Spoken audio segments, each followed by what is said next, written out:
What you have narrated from your visit to Stanford is a classical example of what should happen. Getting the teachers to think from a scientist's perspective.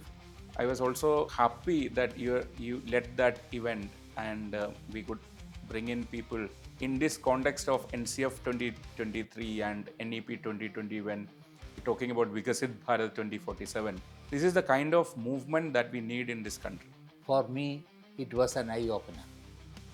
This was an opportunity to interact with the teachers directly, to do some experiments with the teachers as the experimental objects. I would say that every school should appoint a retired scientist as an advisor to them.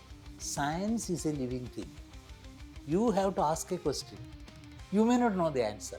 So, in fact, science is the only profession which gives you the freedom that I am wrong. Most of the teachers said they've been living in and around Bangalore for 15 years, 20 years, 25 years. That was the first time they came inside Indian Institute of Science. The first time they stepped inside Indian Institute of Science. They knew there is institution. They were afraid to go inside. That's a very shocking revelation which you are telling me.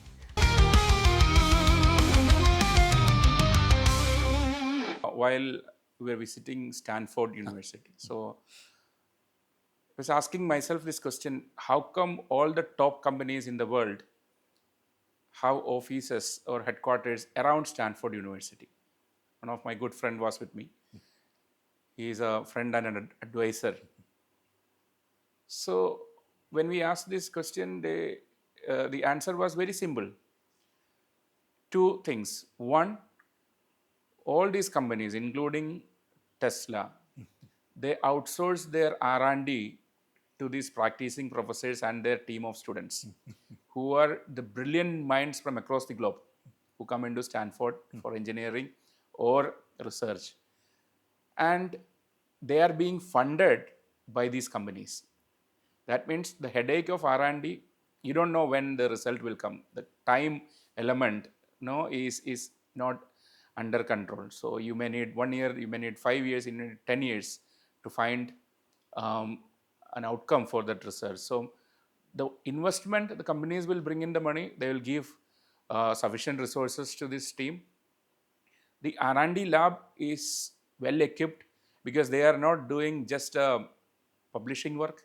They are not researching for publications, but they are doing something serious for the company which is funding this project, giving all the resources, including money, equipments, all the resources that is available today. And these professors are practicing R&D along with their students, and by the time they are completing the R&D, it is partly owned by the company who is funding it. And also, they'll transfer this technology to the company to commercialize it. They will keep on getting royalties for the research they have done, for the findings they have come. And this research findings is also being acknowledged, recognized, appreciated by awards, and these awards goes not to the company but to the team of researchers led by the practicing professor. That takes care of the need to raise funds, that takes care of the government grants that we are waiting for, that takes care of a lot of these so-called proposals that our universities professors are writing and waiting for the dispersal of budgets.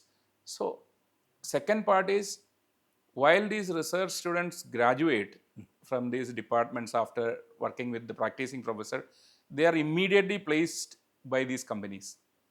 So the companies are ready to accept these students, even they are doing part-time work for these companies.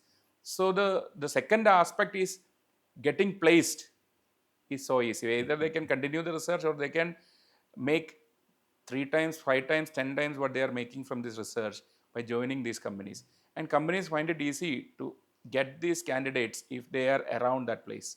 So there is a pool of resources near the university.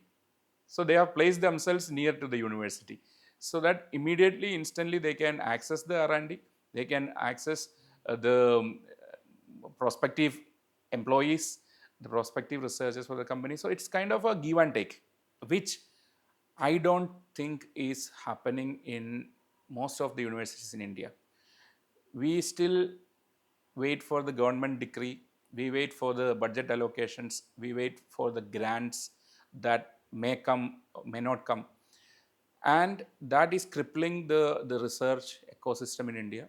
And we always, as you said, we always consolidate the available resources and the researches, and we make our research papers.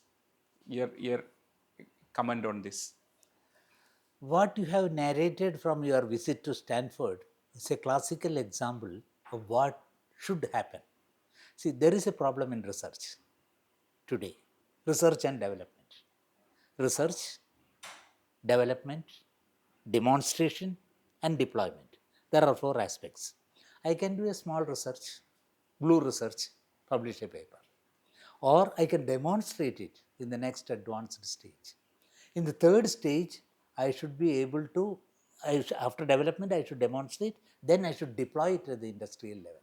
So, this RD3 formula can be done only the situation which you described was the ideal synergy between industry and academia. Long ago, in the 1970s, Professor Mgk Menon, who was one of the outstanding scientists of this country, pure science. We were going to Osaka University and there was an exhibition.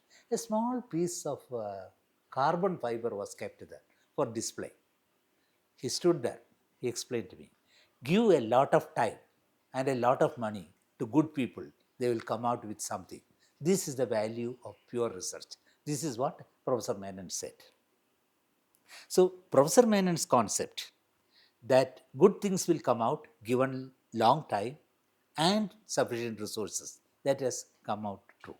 But today, to leapfrog that situation from research to development to demonstration to deployment, we need a proven route. That is what most of these industries are trying to do that. And particularly, if you have a professor paid by an industry, as you said in Stanford, there is a big advantage.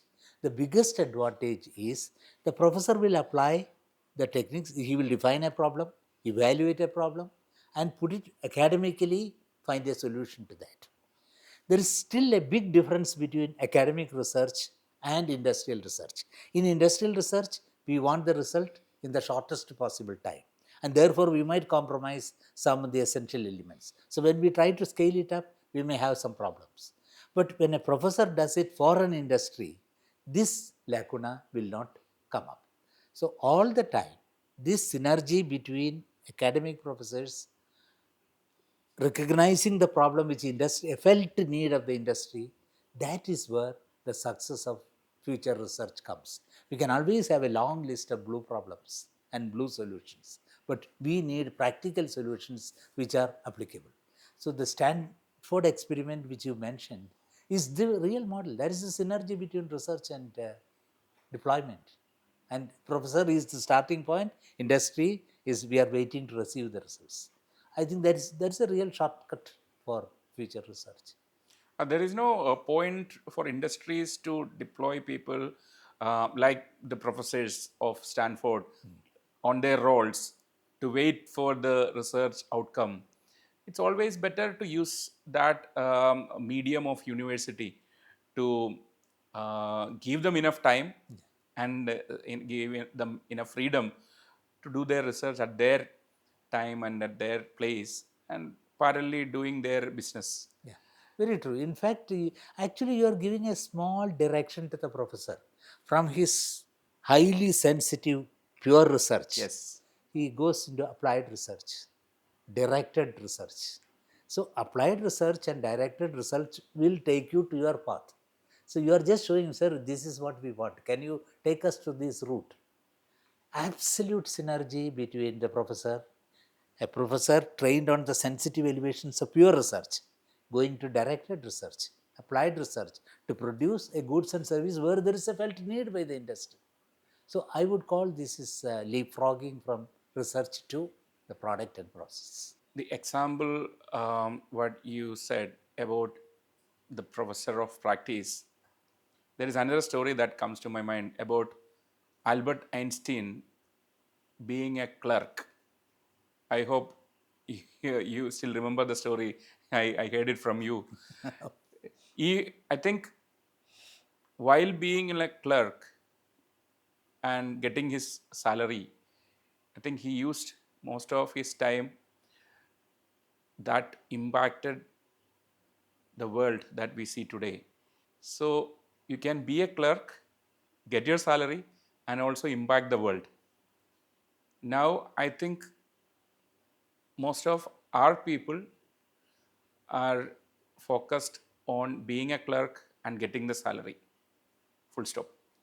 If Albert Einstein was in India as a clerk with his in laws, with his family, and the society that we have, I don't think most of his work would get fruitified. I will see a retired Albert Einstein living peacefully in some part of India. I would add the anecdote. If Albert Einstein, in a thought experiment, has started as an LDC, sometime he'll become a UDC, he'll become an administrative officer. Probably he may get a conferred IAS and he will go through the bureaucratic route. We do not know if he had gone through that path. He, So he will retire happily. he will retire happily, probably with a slightly higher salary. But he would not have created any revolution in relativity or in energy matter relationship and all that. He would have done research in relativity. He would have done research in a lot of these things, but focusing on getting his promotion. Yes. Yes, promotion is the prime mover for most people in the administrative side. But we must also understand, see, we should not condemn the administrative cadre just like that. There are smart people. There are extremely smart people in our cadre, in the administrative cadre also. But today we need them in the management side. See, administration, governance, and management. Most people can administer, very few people can govern, but very few people can manage the affairs of the state. So we need a cadre of people, not all people thinking about relativity and relativistic mechanics. So we need non-Einsteins also in our society, so that we need all types of people to do that. I was referring to the academicians, Yes. the not practicing professors. Not, yes. Non That, practicing professors was my point yeah. because, as academicians, as professors of this country, we should be spending 80% of our time, like Einstein, on things that are beyond bureaucratic and administrative tasks. Very true. I entirely agree with you. This non professors. I have a friend who worked on activated carbon for 30 years. He started burning coconut shell and preparing absolutely pure carbon. 30 years he worked on that. He retired. When he left, I went to his room. 5 kilograms of activated carbon is his product to the society. Now, you see, he did all that is to be known about activated carbon. We know all about it, but he didn't write that. Every morning, with religious perfunctory frequency, he will create activated carbon, study it, characteristics, next day again. So, pure research of that pattern, the so called absolutely blue research, is not the one we are looking for. So, professors have to see their scientific social responsibility. What is the impact of my working? We are also using citizens' resources for this purpose. So you are accountable for it. There should be accountancy and transparency in professors also. I think the word is brilliant, scientific social responsibility. That is a new term that the next 100 years Yes, we should propagate in we should India. propagate. Yes, And that's why one of the reason why we did this event in Bangalore called Teacher as a Scientist, getting the teachers to think from a scientist's perspective. I was also happy that you led that event and we could bring in people in this context of NCF 2023 and NEP 2020 when we're talking about Vikasit Bharat 2047. This is the kind of movement that we need in this country. We have resources, we have brilliant minds, we have people resources and a vision that can drive this country towards the Vikasit Bharat 2047 vision. Unfortunately, the spark is not enough.